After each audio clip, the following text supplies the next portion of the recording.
کوئی بھی دعا آسمان پر نہیں جاتی جب تک کہ بندہ صلوات اب نہیں اب میں تو نہیں کہہ رہا ہوں نہیں جاتی، اب آپ صلوات کے بغیر پہنچانے کی ذرا کوشش کر کے دیکھیے، اور چلی جائے تو پھر مجھے آ کے دعویٰ کریے کہ جی میری تو چلی گئی ان کے بغیر، سمجھ رہے؟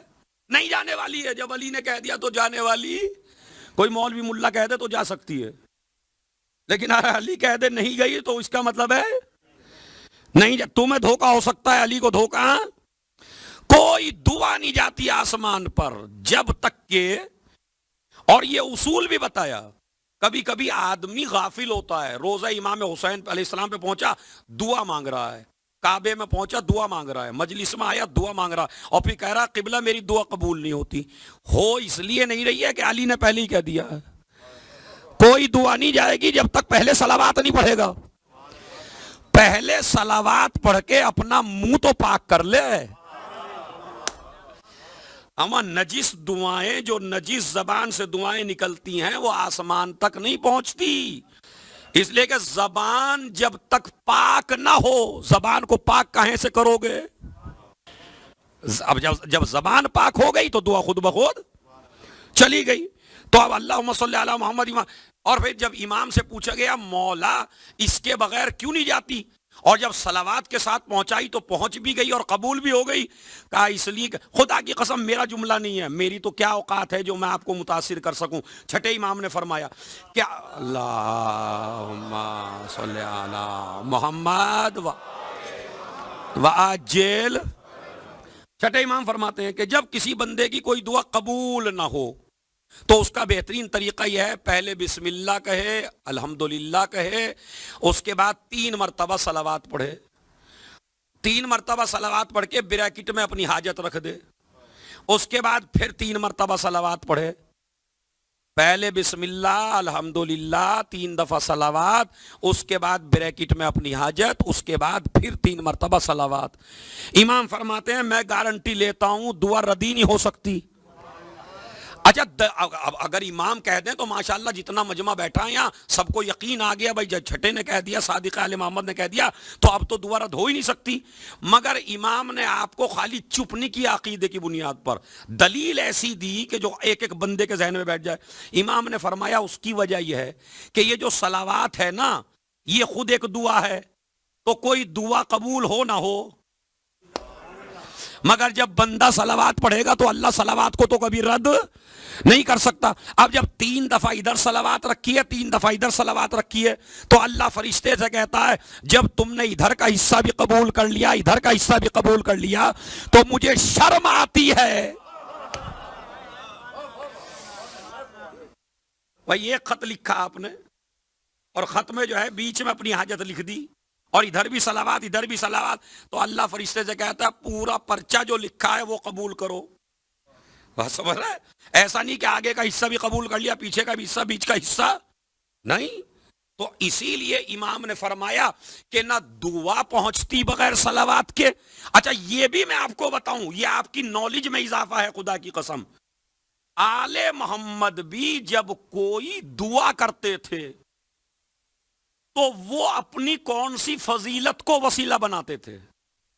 یہ تیسری دلیل ہے کہ یہ آل محمد کی سب سے بڑی فضیلت ہے، آل محمد اور رسول کی سب سے بڑی فضیلت صلوات۔ تیسری دلیل سنیے کیا ہے، خود رسول نے فرمایا اے علی جب تم کو کوئی مشکل آئے، اب آپ یہ نہ کہیے گا مشکل کشا کو مشکل کیا آنی ہے، نہیں، مشکل تو ان کو نہیں آنی ہے، مگر اگر وہ نہ بتائیں تو تمہاری مشکل حل کیسے ہو؟ بات سمجھ رہے ہیں بھائی؟ جب ان کے ساتھ کچھ قصے ہوں گے تبھی تو تاریخ میں نقل ہوں گے، سمجھ رہے؟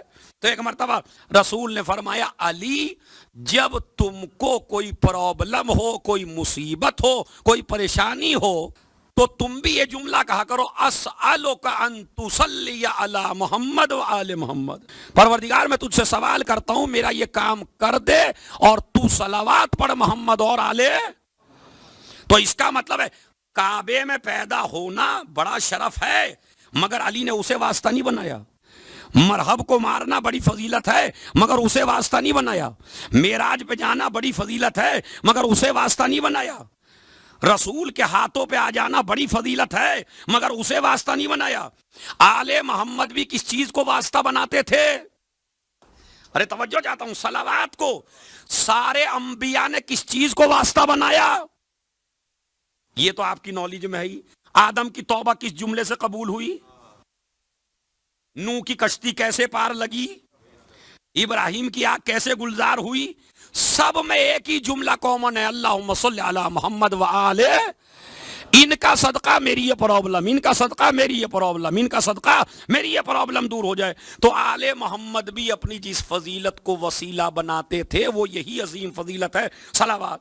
اسی لیے جب دو صحابیوں کی طبیعت خراب ہوئی، علماء نے لکھا اور رسول اللہ کے پاس آئے، یا رسول اللہ ہماری طبیعت خراب ہے، آپ ہمارے لیے دعا فرما دیجئے۔ رسول اللہ نے کہا پروردگار ان کو ٹھیک کر دے، ان کو صحت دے دے، بحق محمد و آل محمد و بحق علی، علی کے صدقے میں پروردگار انہیں صحت یاب فرما۔ اب میاں جو طبیعت ٹھیک تو ہو گئی مگر یہ نام سن کے بگڑ گئی۔ طبیعت تو ٹھیک ہو گئی، کیونکہ رسول دعا کرے اور دعا قبول نہ ہو۔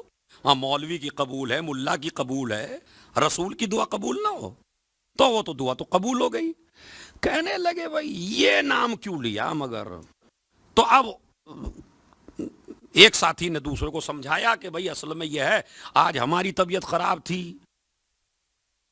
تو یہ بیٹھے تھے اس لیے ان کا نام لے دیا، اب کل جب ان کی بھی کبھی خراب ہوگی تو تم مطمئن ہو ہمارا اور آپ کا نام آئے گا۔ اب وہ تلاش میں علی کی کب طبیعت خراب ہو، علی کی کب طبیعت خراب ہو، علی کی کب طبیعت خراب ہو۔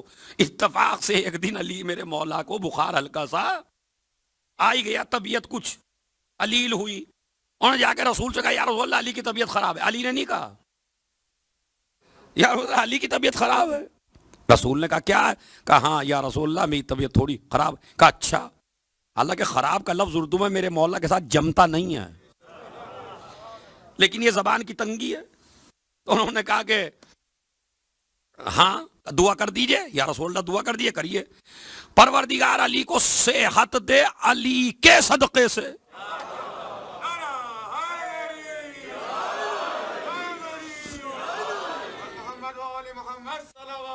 اللہم پروردگار علی کو صحت دے علی کے صدقے سے۔ اب جملہ سنیے جہاں جہاں بیٹھے ہیں تاکہ آپ بھی مگن ہو جائیں۔ ایک مرتبہ کہنے لگے یا رسول اللہ ہماری طبیعت خراب بھی تو بھی علی کا وسیلہ قرار دیا، علی کی طبیعت خراب ہوئی تو بھی علی کا وسیلہ۔ کہا میاں اپنے گھر چلے جاؤ، تمہاری تو اوقات ہی کیا ہے، جب خود میری طبیعت خراب ہوتی ہے تو علی کا وسیلہ۔ صلوات بھیج دیں محمد اور آل محمد۔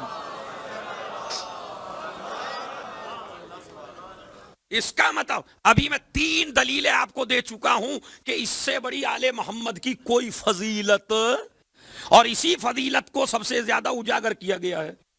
ایک یہودی آیا مولا کی خدمت میں، ابھی مولا کی خدمت میں بعد میں آیا، دربار میں پہلے گیا اور اس نے کہا کہ مجھے نبی کے بارے میں، سنیے بھائی جہاں جہاں بیٹھے ہیں ذرا آرام آرام سے، اس نے سوال کیا بھائیو تمہارا رسول افضل ہے یا جناب آدم؟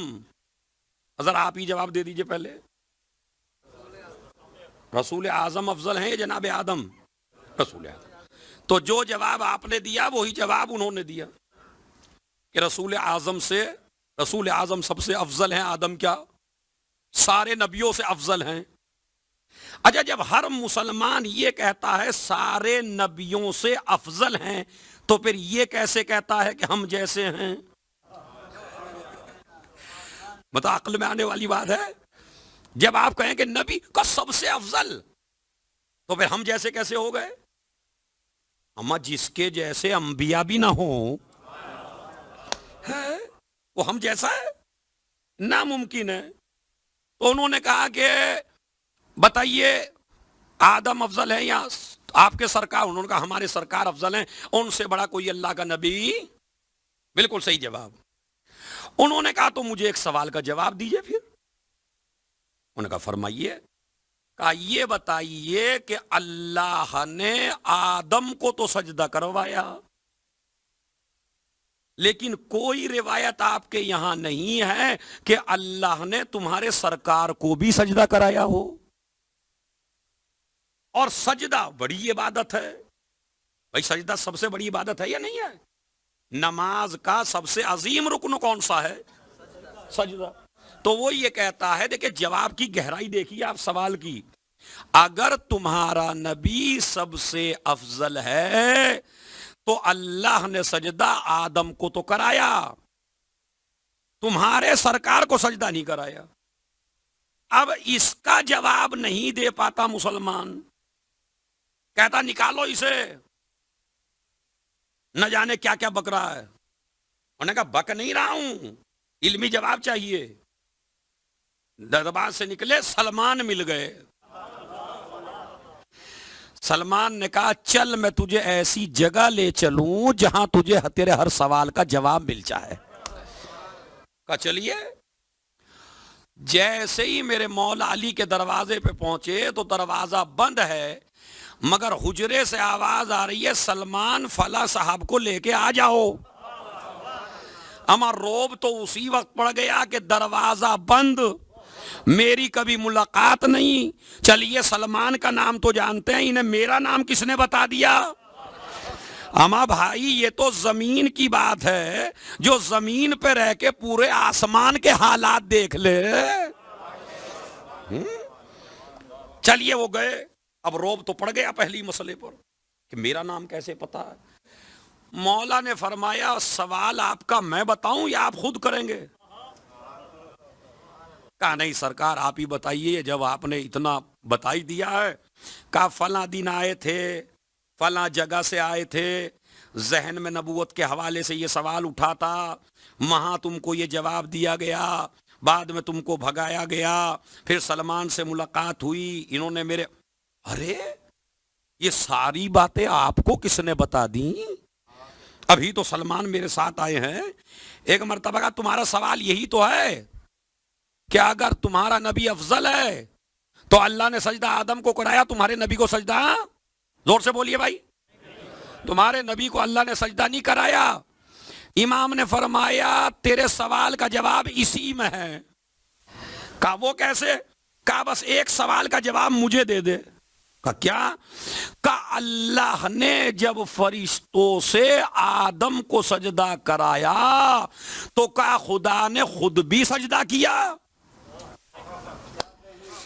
ارے میں توجہ چاہتا ہوں جوانوں. جب اللہ نے آدم کو سجدہ کرایا فرشتوں سے تو کیا اللہ نے خود بھی سجدہ کیا؟ کہنے لگا نہیں, فرشتوں نے سجدہ کیا, خدا نے سجدہ نہیں کیا. کہا اسی لیے تو کہہ رہا ہوں میرے سرکار افضل ہیں. جب آدم کو سجدہ کرانے کی بات آئی تو فرشتوں سے کرایا, خود نہیں کیا. جب میرے نبی پہ صلوات کی بات آئی تو پہلے خود پڑھی